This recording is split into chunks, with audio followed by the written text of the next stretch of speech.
This house will last forever! And there goes the retirement account. If you are looking at buying a house in Idaho, you need to hold on to your potatoes. Not all houses are created equal. Today we are covering the no-nos of real estate. Everything from the century-old money pits to the DIY disasters. We're gonna unveil the top 5 biggest real estate regrets you can have here in Idaho, so I implore you to stick around.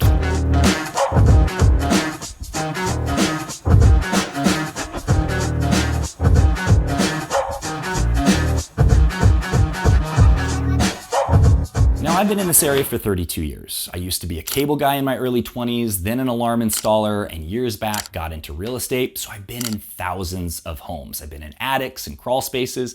I know how these homes have been built, and I know what to watch out for. So that's why we're gonna start with the 100-year-old house. You wanna stay away from the 100-year-old house. I actually almost just bought one in the Silver Valley in Kellogg because they're a really good deal, and they look really well built because they are, and they're also beautiful. The problem that you're gonna have with a 100-year-old house is that everything is freaking expensive, right?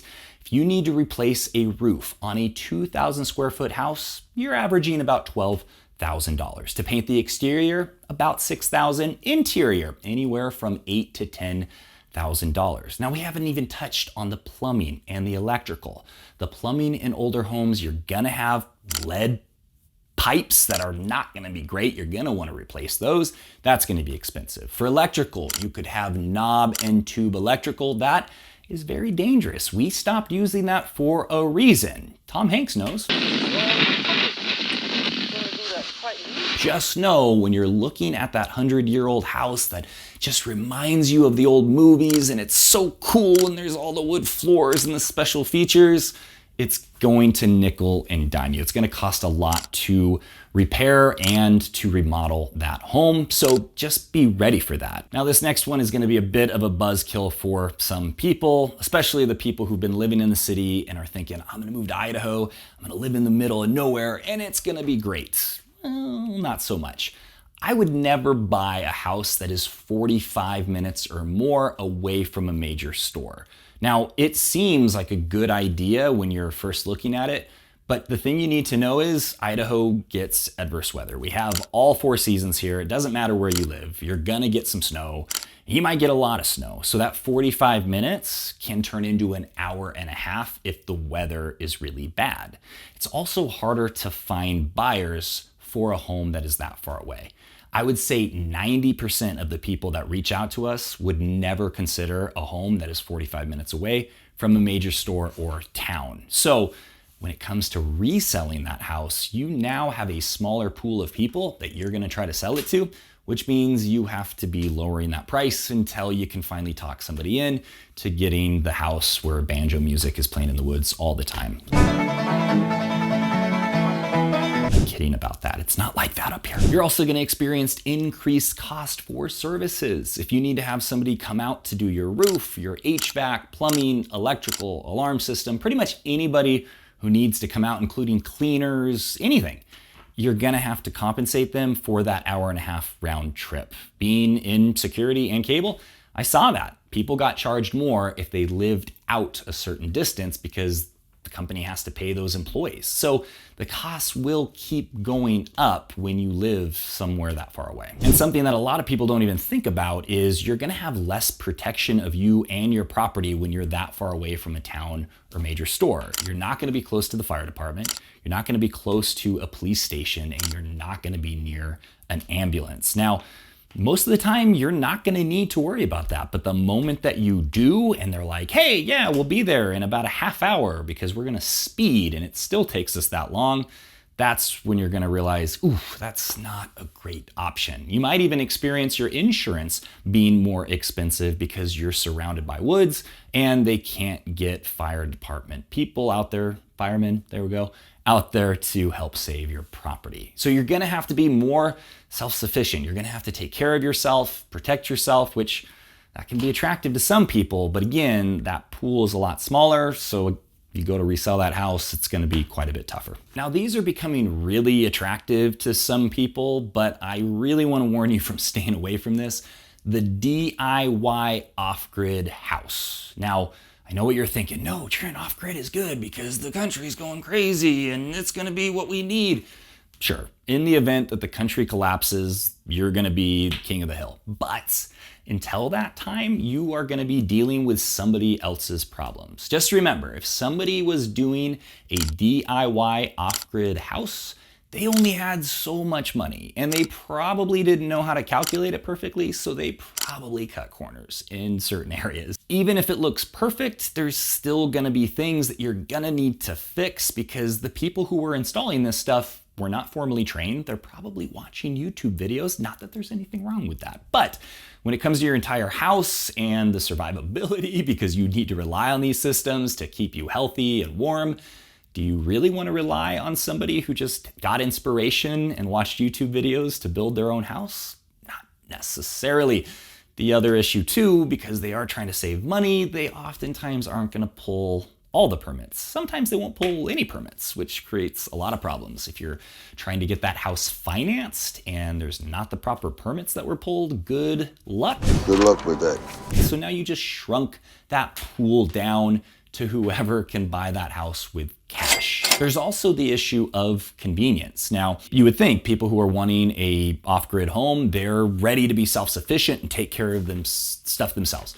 No, they're looking for either a turnkey solution that has conveniences, it was built well so they're not spending their entire day fetching water and cutting wood and doing all the stuff that it takes to basically keep a DIY off-grid home running. They want something that's going to be convenient, or they want to do it themselves. I think off-grid's great, but I think the ultimate solution is on-grid off-grid, where everything's running fine, you can't even tell. Things go down, boom, generators kick on, we have a well, we have our own water, we're able to store energy from the sun because we have solar, all that stuff. Those are the homes that actually keep their value really high because you're also not using these systems regularly. You got to know those batteries, those solar panels, well pumps, all this stuff, they do wear out and you got to replace them. So you think about that, somebody who's been living out there for 3 years, how much life is going to be left in those batteries before you have to go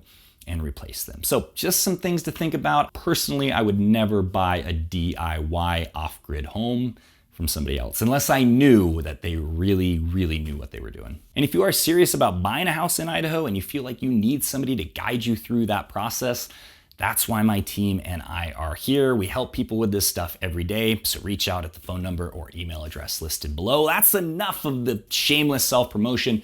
On to the next one. I would never buy a home that has been flipped by some DIY people or even an LLC. And here's why. Things on the surface can look fine, right? I have an experience with this, and I'm no shade to my neighbors who we bought the house from. They gave us a great deal, which was awesome. But here's what we found out. Color paint can match initially, but over time when it ages, you can tell. And it's real obvious. So people will, it's their dollar, right? It's their money and they are spending it for the purpose of making an ROI. Now, that's not what my neighbors were doing. They were just trying to pretty the place up to put it on the market. That's okay. But at the end of the day, when people are doing something to invest into a return, they're gonna look at where they can save money. And they're gonna try to do stuff themselves. Again, a lot of these people, if they're hiring somebody, they're gonna try to find somebody who is the cheapest. And if they're buying materials, they're gonna probably buy the cheapest materials they can while it still functions and it still works. As you may or may not know, there are products that have planned obsolescence. They look just like the real thing, but they're designed to fail within a shorter period of time, and that's where they can save money. There's different grades of metal and plastic and rubber and wiring. All of this stuff they have down to a science, and that's why when you're buying cheap, you're not really saving money. You are just basically buying something that's gonna last a certain amount of time and have to rebuy it. In fact, my favorite story is I have a really good friend. He's super smart, knows how to do a lot of stuff. They bought a house that was unfinished from a builder, and he went on Alibaba. This is a site basically where you can get wholesale stuff from China. He bought every fixture. He bought every sliding barn door, built-ins for the closets, basically everything he could, he bought from Alibaba. And it looks legit. It really does. Like giant chandeliers that would have cost $15,000 here in America, he got for like $3,000 from China. And you think, okay, well, why not do that? Because they're probably going to be fine for the time that he lives there, but the next owner probably is going to have issues with it. This house is a mess. Right? There's going to be wiring issues. There's going to be failures in it. There's going to be problems that they're going to have to repair. And that is the most common thing for LLCs and people who are trying to flip homes. Now, there are some really good flippers out there. I've seen them. They use quality materials. This is what they do on a regular basis.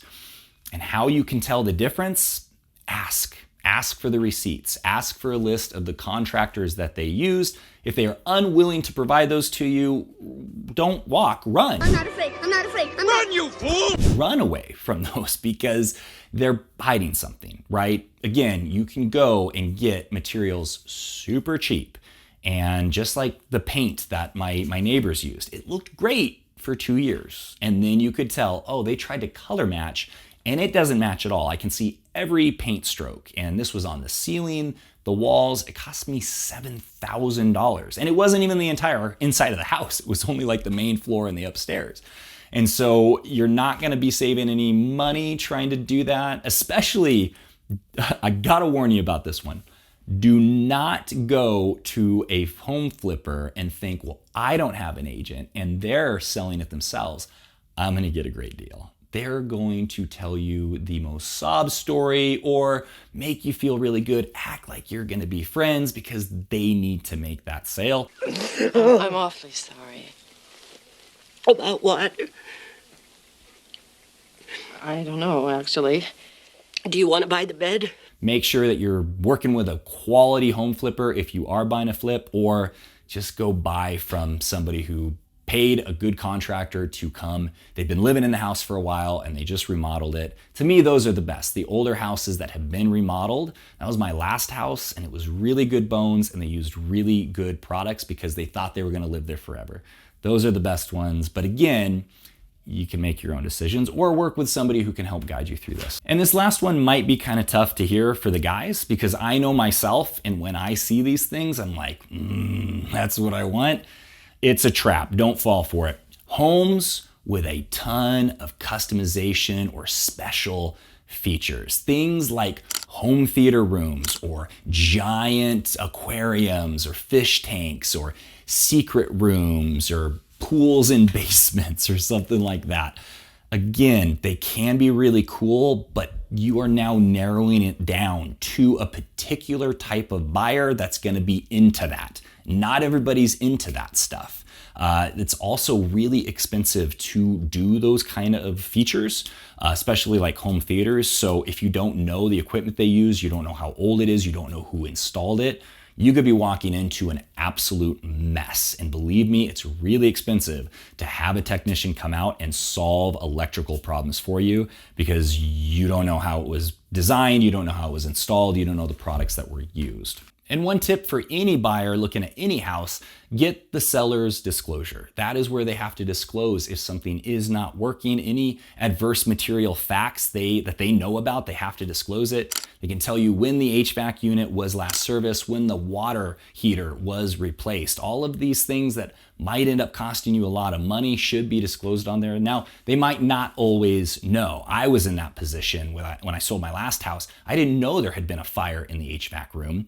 And luckily, it did not show on the inspection report that I got when I was buying the house, so I couldn't be held liable. But the inspector for the new buyers found it, and I had to just go, look, I don't know. They had to bring in an engineer, make sure everything was solid, which it was, but get that seller's disclosure, use a really good inspector. We really like our inspectors. They do an excellent job, and make sure you're working with somebody who can look for these things, who's been in a lot of houses and knows what to look for to know if it's a quality house or if you're going to have a lot of repairs in the future. Now, that's just the top 5 real estate regrets that you want to avoid. There are others, but you got to reach out to us if you are serious about moving to Idaho and you want help with that. You can also go to our website. You can email us, text us, day, nights, weekends. Look at the houses on our website, see if there's anything that interests you. The prices. We also sometimes can find houses that are not on the market yet. We just did that for a client recently. Check out the other videos if you want more information on Idaho, and I will see you on the next one.